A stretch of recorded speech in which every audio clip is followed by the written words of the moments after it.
Good afternoon, dear students. Welcome to my channel KM Inter College. Class 10th English grammar से part of sentence आपको पढ़ाया जा रहा था। इस चैप्टर के अंतर्गत हमने आपको पिछले वीडियो में पार्ट 1 में सब्जेक्ट पार्ट के बारे में जानकारी दी थी। आज हम इसके सेकंड पार्ट प्रेडिकेट के बारे में बात करेंगे।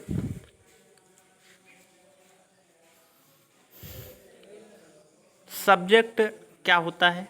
सब्जेक्ट जो है किसी सेंटेंस का वह भाग होता है जिसके बारे में कुछ कहा जाता है, और प्रेडिकेट किसी सेंटेंस का वह भाग जो किसी सब्जेक्ट के बारे में कुछ कह रहा हो, अर्थात कहने का से कर्म के बारे में प्रेडिकेट पार्ट्स में हम बात करते हैं।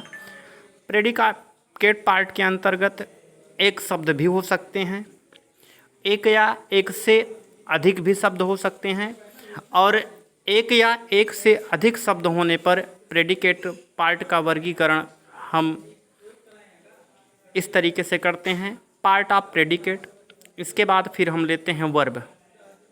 वर्ब के बाद में हमारा ऑब्जेक्ट आता है, ऑब्जेक्ट के बाद में कॉम्प्लीमेंट आता है। हमने बताया सबसे पहले वर्ब, ऑब्जेक्ट, कॉम्प्लीमेंट। हम वर्ब का अगर हम ऑब्जेक्ट की बात करें तो ऑब्जेक्ट में सबसे पहले इनडायरेक्ट ऑब्जेक्ट आता है और इसके बाद में डायरेक्ट ऑब्जेक्ट आता है।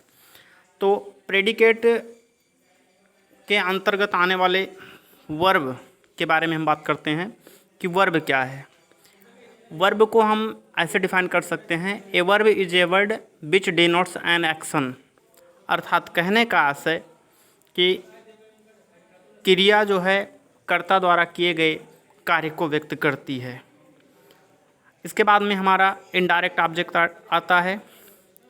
क्रिया से होम से, अगर हम होम से यानी किसको का प्रश्न करने पर जो उत्तर निकल कर आता है वो हमारा इनडायरेक्ट ऑब्जेक्ट होता है।